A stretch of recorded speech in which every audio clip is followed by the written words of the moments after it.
இந்த பறவை இறங்கினாதான் பருவமழைங்கிறது பெய்யும்னு நம்ம இந்திய கலாச்சாரத்துல சொல்லப்படுறது தான் இந்த ஜாக்கோபின் குக்கு. இந்த பறவைய தமிழ்ல சுடலை குயில், கொண்டை குயில்னு சொல்லுவாங்க. இந்த பறவைலாம் ஒரு மைக்ரேட்டரி பேர்டு. இதுங்க பருவமழை காலத்துல ஆப்பிரிக்கால இருந்து இந்தியாவுக்கு மைக்ரேட் ஆகி வரும்னு சொல்லுவாங்க. அதனாலேயே நம்ம முன்னோர்கள் இதுங்கள மலைப்பறவைன்னு சொல்றாங்க. இதுங்க எப்போ இந்தியால காணப்படுதோ அந்த நேரத்துல பருவமழைங்கிறது ஏற்படும். அது மாதிரி நம்ம இந்தியன் மித்தாலஜில சித்தரிக்கப்பட்ட ஒரு கருத்து என்னன்னா, இந்த பறவை தன்னோட தாகத்த மழை நீர்ல தான் தீர்த்துக்கும்னு சொல்றாங்க.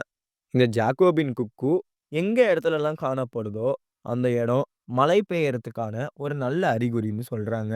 மற்ற குக்கு ஸ்பீஷிஸ் மாதிரியே இதுங்களும் தானா கூடு கட்டி முட்டையிடாது. வேற ஏதாவது பறவையோட கூட்டுல தான் இதுங்க முட்டையிட்டுட்டு வரும். தனிமையில தான் உயிர் வாழும். இனப்பெருக்க காலத்துல மட்டும் ஜோடியா இருக்கும்னு சொல்றாங்க. அது மாதிரி இந்த ஜாக்கோபின் கொக்குல்லாம் இந்தியாவுக்கு மைக்ரேட் ஆகி வரும்போது இனப்பெருக்கத்துல ஈடுபட்டுட்டு அதன் பிறகு முட்டையிடும்னு சொல்றாங்க. இதுங்களோட உணவு முறைன்னு பார்த்தீங்கன்னா, சிறிய பூச்சிகள் மற்றும் பழங்கள்னு சொல்றாங்க.